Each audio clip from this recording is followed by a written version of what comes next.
Good afternoon बच्चों। चलिए आज शुरू करते हैं हम क्लास 10th का chapter first chemical reaction and equation. ठीक, इसमें सबसे पहले हम क्या पढ़ेंगे? इंट्रोडक्शन। इंट्रोडक्शन में क्या होगा? इसमें कहते हैं पूरे यूनिवर्स में, अपने पूरे ब्रह्मांड में जितने भी टाइप के ऑब्जेक्ट हैं, या तो वो मैटर से मिलकर बने होते हैं या फिर लिक्विड।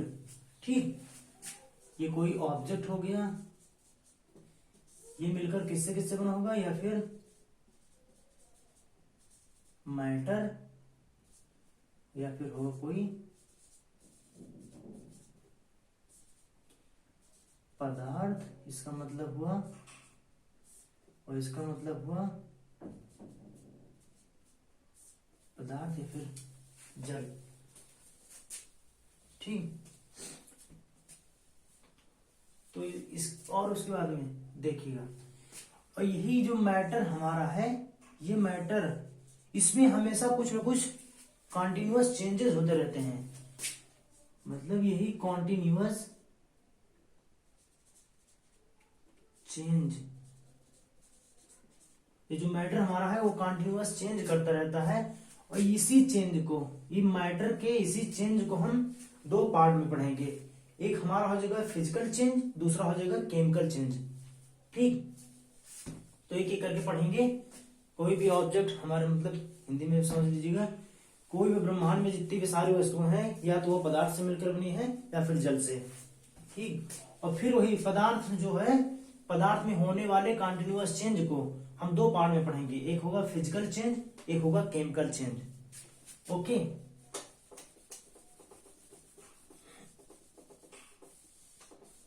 अब देखिएगा एक एक करके। फिजिकल चेंज क्या होता है? भौतिक परिवर्तन क्या होते हैं, और रासायनिक परिवर्तन क्या होते हैं। भौतिक परिवर्तन में क्या होता है, जो ये हमारा है, इसमें क्या होगा? फिजिकल स्टेट, फिजिकल स्टेट के साथ safe and physical properties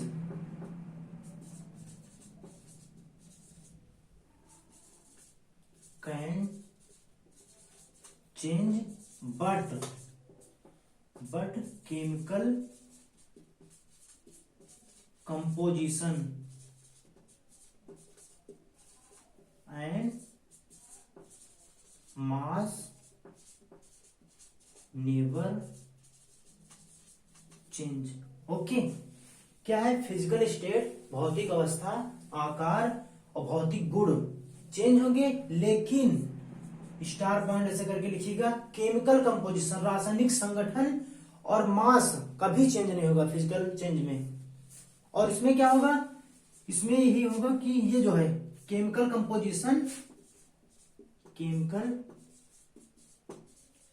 composition and mass will change. ठीक, समझ गए? रासायनिक परिवर्तन ऐसा परिवर्तन है जिसमें केमिकल कंपोजिशन और मास, रासायनिक संगठन और द्रव्यमान दोनों चेंज होगा। इसके परिणाम स्वरूप रिजल्टेंट एक न्यू प्रोडक्ट बनेगा। न्यू प्रोडक्ट नहीं, न्यू मैटर कह सकते हैं। न्यू मैटर का फॉर्मेशन होगा। ठीक, और इसमें क्या होगा? No any new matter is formed. ठीक, इतना नोट कर लीजिएगा। हो गया? नोट कर लो इतना जल्दी जल्दी। तो मिटाए, फिर किसी में पॉइंट बढ़ाते चलिएगा। 2 पॉइंट हो गए ना। इसमें कोई नया मैटर बनेगा और इसमें कोई न्यू मैटर नहीं बनेगा। No any new matter is formed. ठीक, दोनों पॉइंट अगर नोट कर लिए हो तो आगे बढ़ते हैं।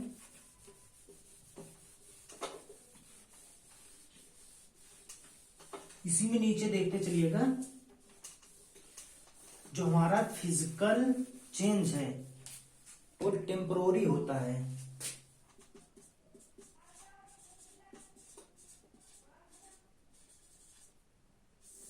टेम्पोररी होता है मतलब कहने का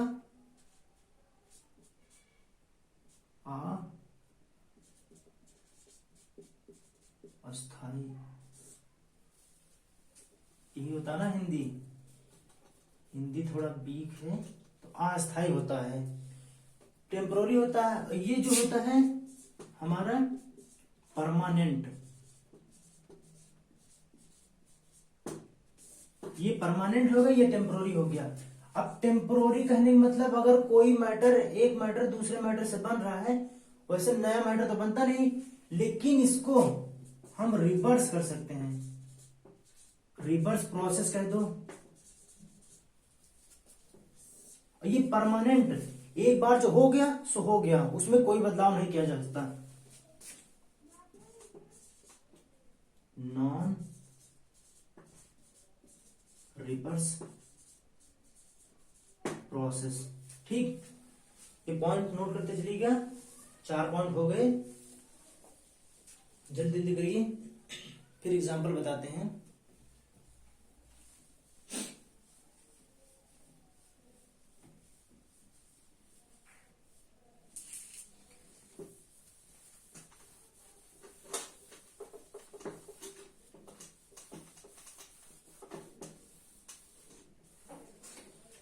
नोट हो गया। अब फिजिकल चेंज और केमिकल चेंज के एग्जाम्पल क्या होंगे? इजी मतलब एग्जामनी ग्लेसिया, ठीक इसका। तो चलिए देखते हैं। एमपी मतलब मेल्टिंग पॉइंट, बीपी मतलब बॉइलिंग पॉइंट, फ्रीजिंग, फ्रीजिंग हो गया, ईटीसी कह सकते हैं। और केमिकल चेंज में क्या होगा हमारा?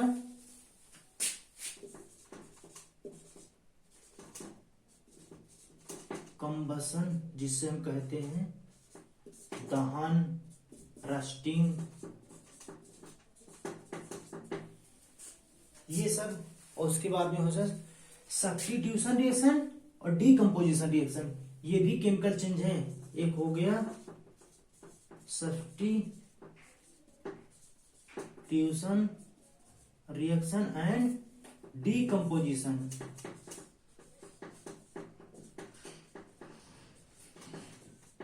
डीकम्पोजिशन रिएक्शन, ठीक। ये इसके एग्जाम्पल है, एंड ईटीसी कर सकते हो। तो ये सब देखिएगा, इसमें बहुत सारे हैं, मतलब जितने भी बहुत ज्यादा देखो, ज्यादातर फिजिकल चेंज होते हैं, केमिकल बहुत कम होता है। तो ये एग्जाम्पल हो गए, मेन एग्जाम्पल है, नोट कर लीजिएगा जल्दी जल्दी।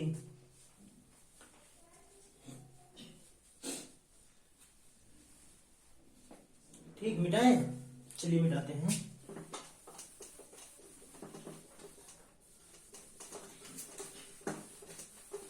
हमने मैटर में होने वाले दोनों चेंजों को पढ़ लिए। अब हम पढ़ेंगे properties of chemical changes.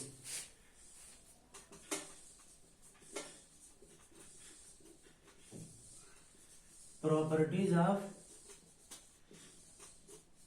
Chemical changes. रासायनिक चेंज में होने, मतलब रासायनिक परिवर्तन के गुण, हिंदी में जिसे कहते हैं रासायनिक परिवर्तन के गुण। तो इसमें क्या होगा रासायनिक परिवर्तन? चलिए लिखते हैं जल्दी जल्दी। तो पॉइंट करके ऐसे नोट करते चलिएगा साथ साथ में, ताकि थोड़ा जल्दी हो जाए, और समझाना भी तो है आपको। तो देखिए, अगर प्रॉपर्टी हम पढ़ रहे हैं केमिकल चेंजेस का, तो इसमें क्या होगा, कोई भी एनी भी केमिकल रिएक्शन होगी तो उसमें क्या होगा, रिएक्शन के परिणाम स्वरूप प्रोडक्ट का कलर चेंज हो सकता है, उसके बाद कंपोजिशन चेंज हो सकता है, मास, तीनों केमिकल चेंज पढ़ रहे हैं ना। और केमिकल चेंज में हम एग्जाम बताया क्या क्या चेंज होता है, यहीं पर लिखे थे। केमिकल कंपोजिशन, उसके साथ साथ था मास। ठीक, और मास के साथ हमारा कलर चेंज हो सकता है, और किसी भी केमिकल रिएक्शन के परिणाम स्वरूप हमें प्रेसिपिटेट भी मिल सकता है, जिसे हम अवशेष, अवक्षेप कहते हैं हिंदी में। ठीक, तो पहला लिखिएगा हीट इवॉल्व होगी, colour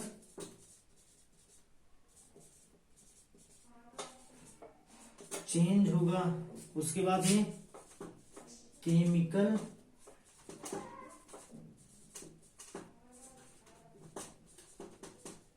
composition and mass change, ये सब बदल सकते हैं। अगर हम कोई भी केमिकल रिएक्शन करवा रहे हैं तो उसमें हीट इवॉल्व निकल सकती है, इवॉल्व होना मतलब निकलना, कलर चेंज हो सकता है, केमिकल कंपोजिशन बदल सकता है, मास भी चेंज हो सकता है। ठीक, नोट कर लीजिएगा जल्दी जल्दी।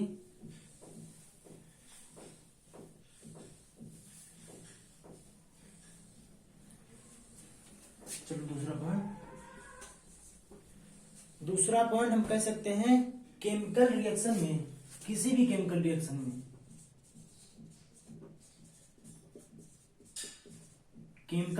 में सिर्फ एलिमेंट का रीअरेंजमेंट होता है।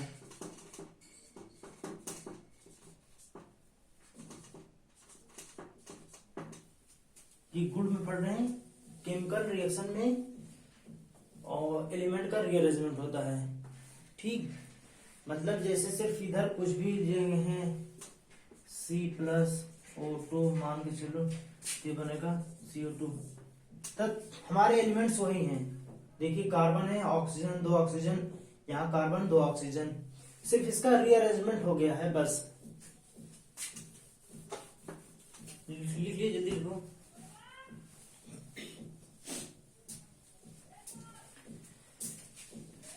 लिखियो, तीसरा पॉइंट बता रहे, चलो तीसरा लिखो। केमिकल रिएक्शन में रिएक्टेंट और प्रोडक्ट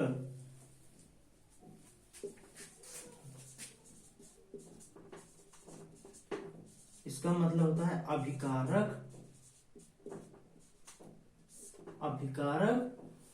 एंड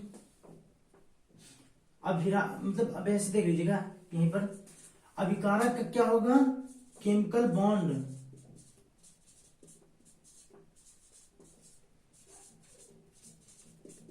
ब्रेक होगा, और जो हमारा प्रोडक्ट बन रहा है उसमें न्यू केमिकल बॉन्ड बनेंगे। ठीक, ये 3 पॉइंट हो गए। अब इसी में से स्टार पॉइंट करके लिख लीजिएगा, रिएक्टेंट और रिएजेंट और प्रोडक्ट क्या होते हैं। ठीक, ऐसे नोट करते चलिएगा, या फिर जैसे छूट रहा हो तो वीडियो को यूज कर लेना।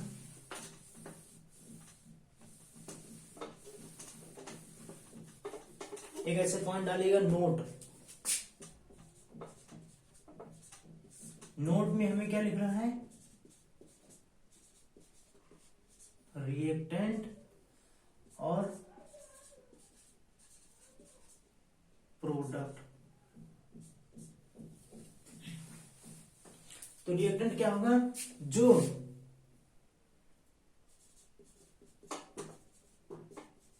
which can participate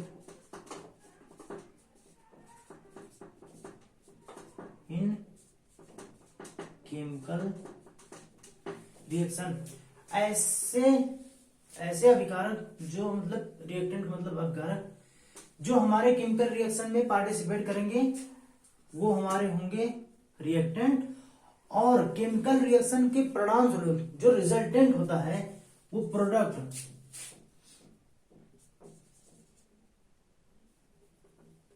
प्रोडक्ट जो है फॉर्म होता बनता है किसके, केमिकल रिएक्शन के परिणाम स्वरूप।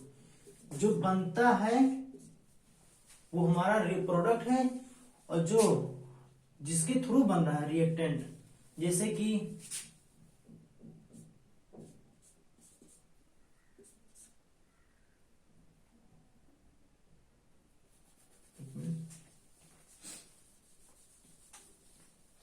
कोई पहले वाला एग्जांपल ले लीजिए, ये दोनों, ये हमारा P फॉर प्रोडक्ट, ये हमारा रिएक्टेंट, तो ये दोनों हमारे रिएक्टेंट हो गए। कार्बन और ऑक्सीजन हमारे रिएक्टेंट हो गए, और जो हमारा कार्बन डाइऑक्साइड है वो हमारा प्रोडक्ट हो गया। तो यही है जो केमिकल रिएक्शन में पार्टिसिपेट करके करता है वो हमारा रिएक्टेंट हो गया, और जो केमिकल रिएक्शन के परिणाम स्वरूप बन रहा है वो हमारा प्रोडक्ट हो गया। ठीक,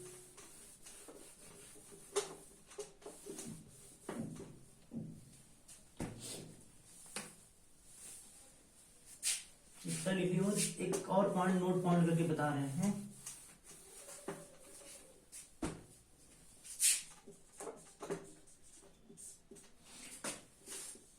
number of molecules in reactant and reagent, नहीं सॉरी प्रोडक्ट रहेगा,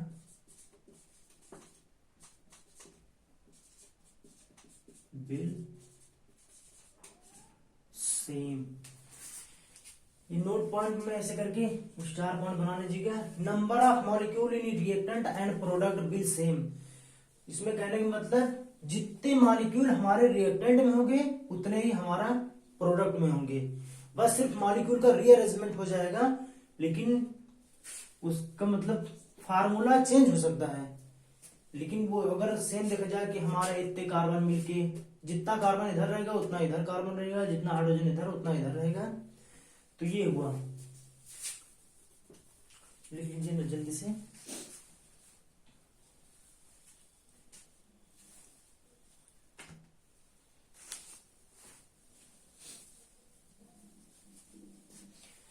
अब इसके बाद हम पढ़ते हैं chemical equation. Properties of chemical reaction हो गया। अब chemical equation, introduction.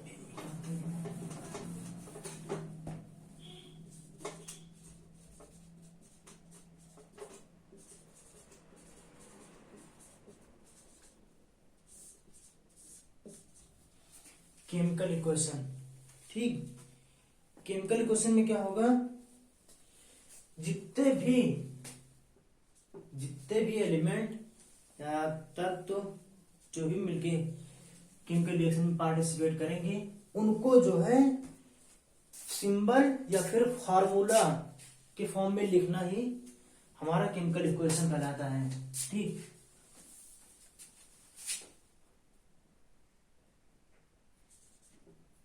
In chemical reaction the molecule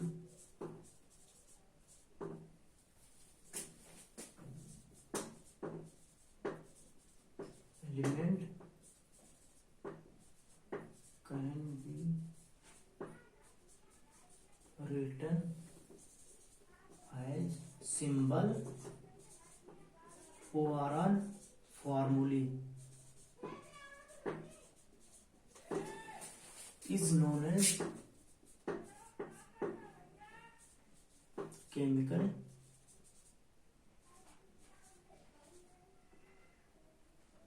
equation, ठीक।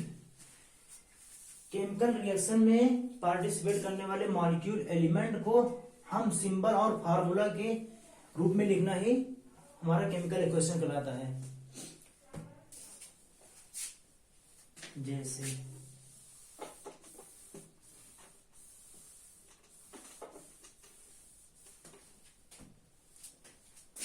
हमारा हो गया मैग्नीशियम एंड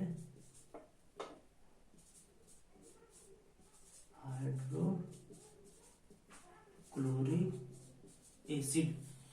अभी देख लीजिए, ये रिएक्टेंट है, रिएक्टेंट या फिर प्रोडक्ट को जो है हम जब लिखते हैं फार्मूला या फिर सिंबल के फॉर्म में, वही हमारा केमिकल इक्वेशन कहलाता है। जैसे मैग्नीशियम और HCl मतलब हाइड्रोक्लोरिक एसिड का रिएक्शन करवाएंगे तो देखिए Mg है प्लस HCl है, तो इसी को अभी हमारा सिंबल ही तो हुआ हाइड्रोक्लोरिक एसिड, ये वर्ड है, ये हमारा सिंबल हुआ। तो मैग्नीशियम और हाइड्रोक्लोरिक एसिड जब हम रिएक्शन करवाते हैं तो बनता है MgCl plus H2 gas evolve होती है। ठीक, तो इसी को हम सिर्फ यही ये रिप्रेजेंटेशन जो है हमारा, इसी रिप्रेजेंटेशन को ही हम केमिकल इक्वेशन कहते हैं। समझ में आया कि नहीं? किसी भी एलिमेंट को उसके फार्मूला या फिर सिंबल के रूप में लिखना ही हमारा केमिकल इक्वेशन कहलाता है। फॉर एग्जांपल कर लीजिएगा, जैसे मैग्नीशियम क्लोराइड है रिएक्टेंट, ये दोनों क्या हो गए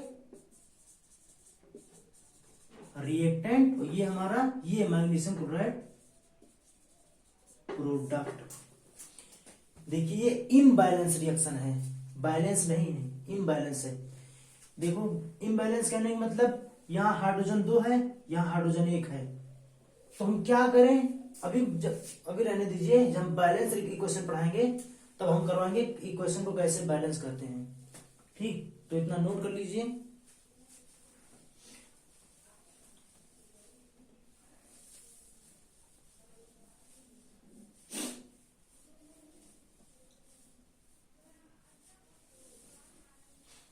ये तो केमिकल इक्वेशन प्रॉपर्टी ही पढ़े थे, तो इसमें देख लीजिएगा हमारे 2 या 2 से अधिक एलिमेंट मिलके एक नए प्रोडक्ट का फॉर्मेशन कर रहे हैं, न्यू प्रोडक्ट फॉर्मेशन हो रहा है। एक हिसाब से केमिकल रिएक्शन भी हुआ, और केमिकल इस फॉर्म में लिखना ही केमिकल इक्वेशन कहलाता है। तो ठीक, इतना लिख लिए ना।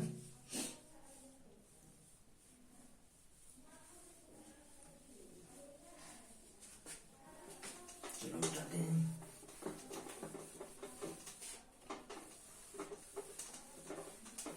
इसके आगे हम पढ़ेंगे रासायनिक केमिकल रिएक्शन का रिप्रेजेंटेशन ऑफ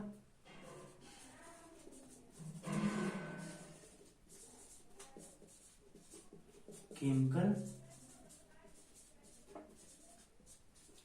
रिएक्शन। किसी केमिकल रिएक्शन को हम कैसे रिप्रेजेंट करते हैं। ठीक, अब केमिकल रिएक्शन को रिप्रेजेंट करने के लिए हमें क्या होगा, फार्मूले याद रखने होंगे, सिंबल याद रखना होगा, तो ही इसे कहते हैं देखो रिप्रेजेंटेशन। जैसे कि है जिंक, जिंक है प्लस सल्फ्यूरिक एसिड है,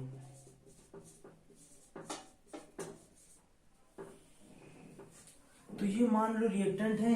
रिप्रेजेंटेशन में दिखाना कैसे हम रिप्रेजेंटेशन करेंगे, तो इसमें जो है वर्ड के थ्रू और सिंबल के थ्रू दोनों यूज करेंगे।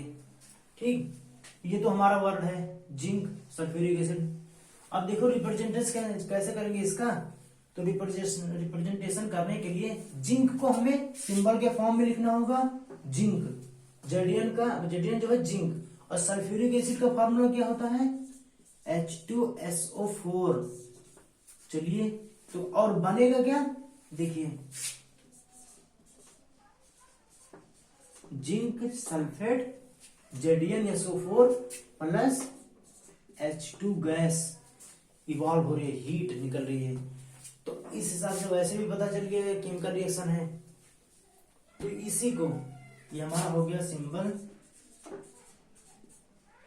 ये भी हमारा हो गया सिंबल,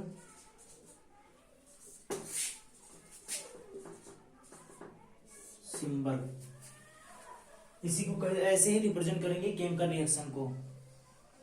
ठीक,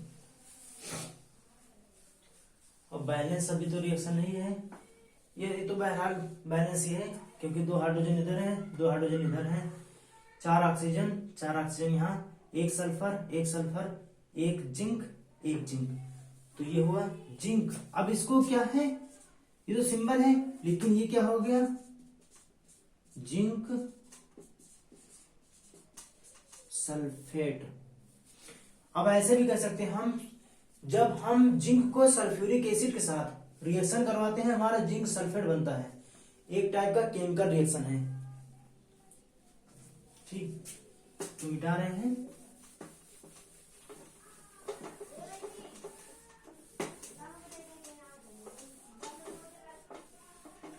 ये हमारा हो गया।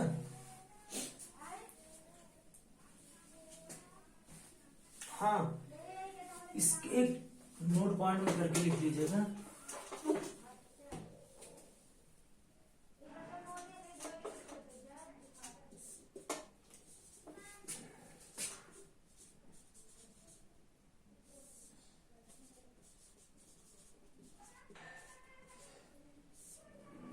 सॉरी,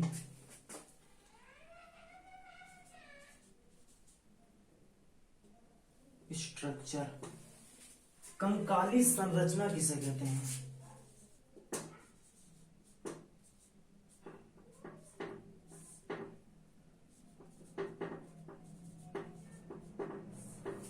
कंकाली संरचना कई नाम सुने हो?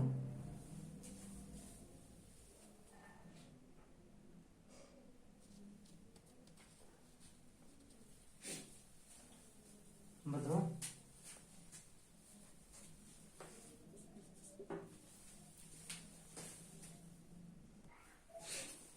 हाँ, तो देखिए, स्केलेटल स्ट्रक्चर कहो, इसी को कंकाली संरचना, कंकाली ढांचा कहते हैं। जब हम किसी इम्बैलेंस्ड केमिकल रिएक्शन को उसके रिएक्शन को सिंबल ORR फार्मूली के फॉर्म में रिप्रेजेंट करते हैं। जब फिर किसी इम्बैलेंस केमिकल रिएक्शन को सिंबल या फिर फार्मूली के फॉर्म में रिप्रेजेंट करते हैं, तो वो जो स्ट्रक्चर होता है उसी को हम कंकाली या फिर स्केलेटल स्ट्रक्चर कहते हैं। ठीक, फॉर एग्जाम्पल इम्बैलेंस रिएक्शन कहने का मतलब, एग्जाम्पल के तौर पर देख लीजिएगा, H2+O2 से बनना, वाटर का बनना, इम्बैलेंस रिएक्शन है, साफ ही दिख रहा है। दो हाइड्रोजन, दो ऑक्सीजन है, लेकिन यहां पर एक ऑक्सीजन, इसलिए ये असंतुलित रासायनिक अभिक्रिया हुई। तो इसमें क्या होगा, LHS is not equal to RHS, ऐसा लिख सकते हैं कि जिसमें असंतुलित केमिकल रिएक्शन कहने का मतलब जिसमें LHS हमारा RHS के बराबर ना हो। मतलब कहने का, जितने नंबर ऑफ मॉलिक्यूल्स इधर हैं RHS में, उतने नंबर ऑफ मॉलिक्यूल्स प्रोडक्ट में नहीं है, इसलिए ये इम्बैलेंस रिएक्शन होगा। अगर इसी को बैलेंस इक्वेशन में करना है तो क्या होगा,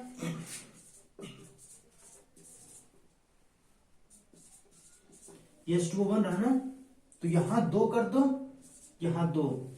अब देखो, ये 2 और ये 2, 2 दूनी 4 हाइड्रोजन हो रहे हैं ना, और देखो यहां 2 दूनी 4 हाइड्रोजन हो रहे हैं।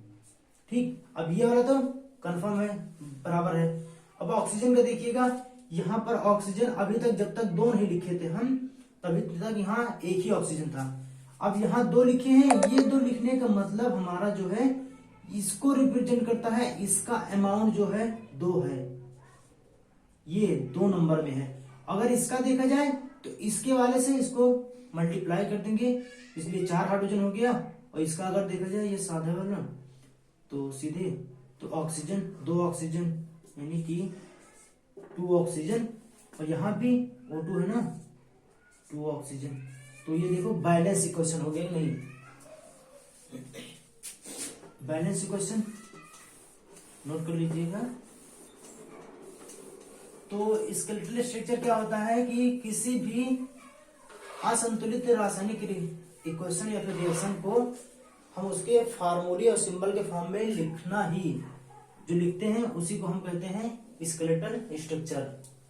ठीक, तो आगे बढ़ते हैं, इसको नोट में लिख लीजिएगा। अब उसके बाद में हम पढ़ेंगे बैलेंस इक्वेशन।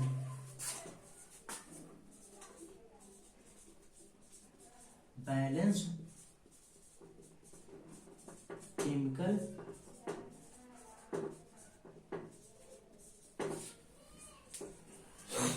ठीक। अब जरा देखो बैलेंस केमिकल इक्वेशन में क्या होता है, जो हमारा रिएक्टेंट है एंड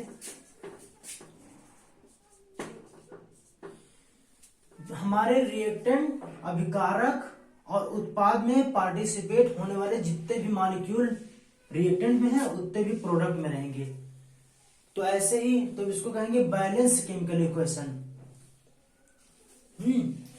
मतलब कि इसमें जो LHS है इक्वल है RHS के, कहने का मतलब number of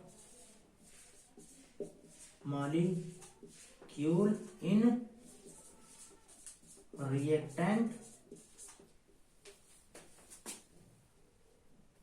is equal to number of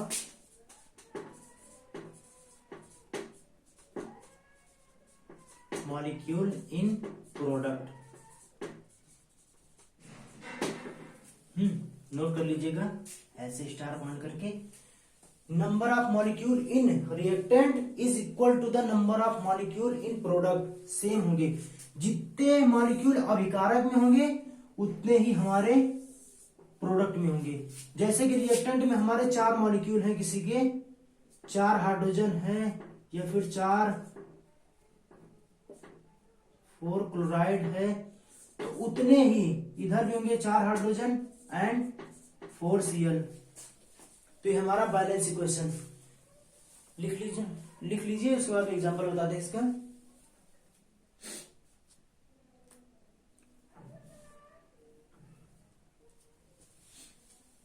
example बताएं,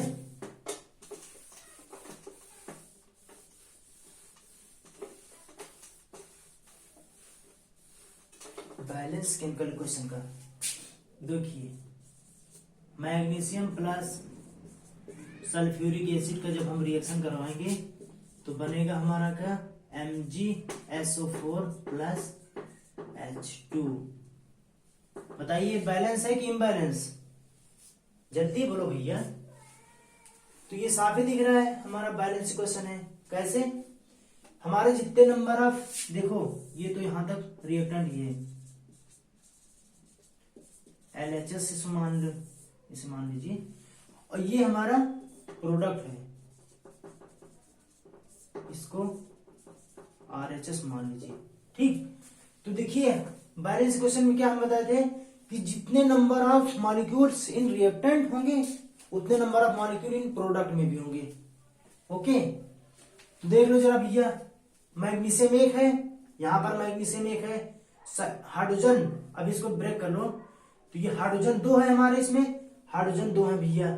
और सल्फ्यूरिक मतलब सल्फर से देखिए, सल्फर 1 हमारा, सल्फर 1 है, ऑक्सीजन 4 है हमारे पास, ऑक्सीजन 4 है, इसका मतलब RHS हमारा LHS RHS बराबर दोनों।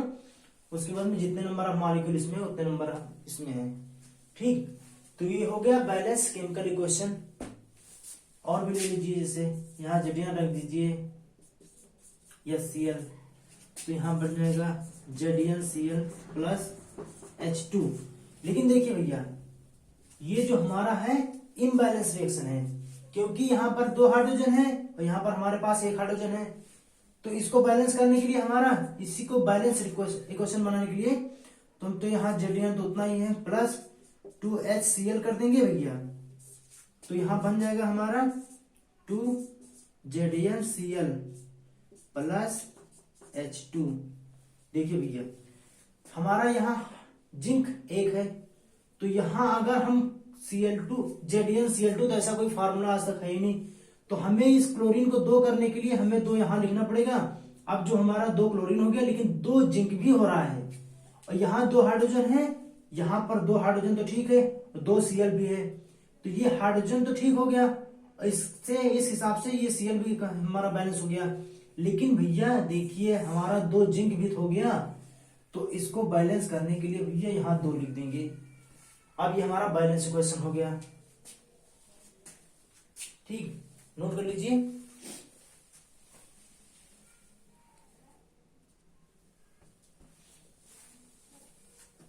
हो गया। तो भैया नेक्स्ट टॉपिक में हम क्या पढ़ेंगे, दूसरे लेक्चर में हम केमिकल रिएक्शन को बैलेंस करने का मेथड पढ़ेंगे। तो हमारा नेक्स्ट क्या रहेगा, नेक्स्ट लेक्चर में balance of method of balanced chemical reaction.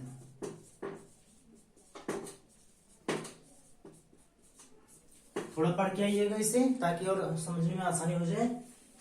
तो आज के लिए भैया इतना काफी है। अगर कोई डाउट हो तो कमेंट सेक्शन में पूछ सकते हैं आप लोग। ठीक, चलिए सर, गुड आफ्टरनून।